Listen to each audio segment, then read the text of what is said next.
Les blessures de l'âme. Je voulais vous parler de ça aujourd'hui. Il est important sur un développement personnel de libérer et guérir les blessures de l'âme. Peu importe sur quel cheminement vous êtes, c'est-à-dire âme sœur, âme jumelle ou flamme jumelle. Alors, Marie me disait, moi j'ai un oignon, je le pèle et j'enlève des couches et je ne suis pas certaine d'arriver à 100%, c'est-à-dire libérer et guérir cette blessure en totalité. Et moi je lui dis, ben si en fait, on guérit ces blessures de l'âme en totalité. Donc en fait, je vais vous donner comme exemple mon parcours de flamme jumelle où j'ai vu ma flamme jumelle échanger un numéro avec une femme.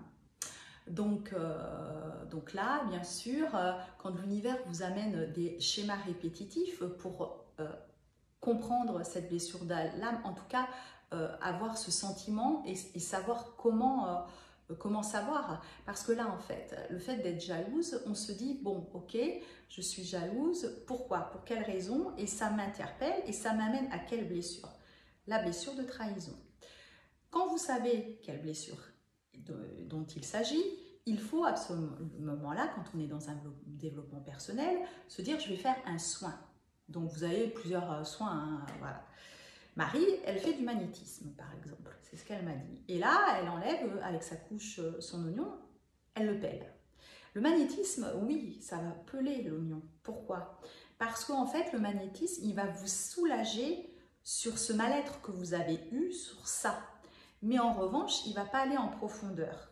Pour aller en profondeur, par exemple, vous avez la lecture akashique. La lecture akashique, vous allez libérer et guérir cette blessure de trahison par rapport à vos vies antérieures, votre vie présente, vos vies futures et sur le transgénérationnel. Ce sera libéré et guéri.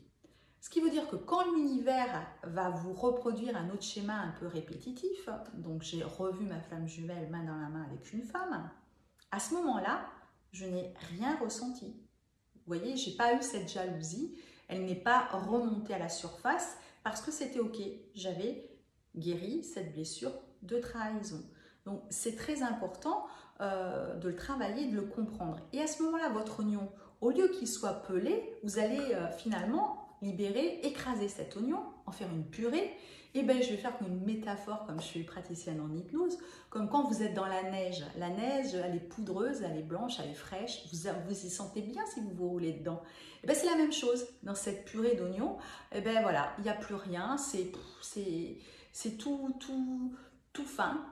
Cette purée, ben, elle est faite et puis après, elle s'élimine, elle disparaît et vous n'avez plus la blessure. Donc oui, il est important de les comprendre, ces schémas répétitifs, et quand on a mis le doigt sur une blessure de l'âme, de la soigner, de la libérer, de la guérir, avec un soin plutôt qui va dans les vies antérieures, les vies futures, voilà, qui s'occupe de tout ça. Voilà, je vous souhaite de belles fêtes si on ne se voit pas, et si vous souhaitez faire une lecture akashique avec moi, ben, ce sera avec plaisir. À très vite.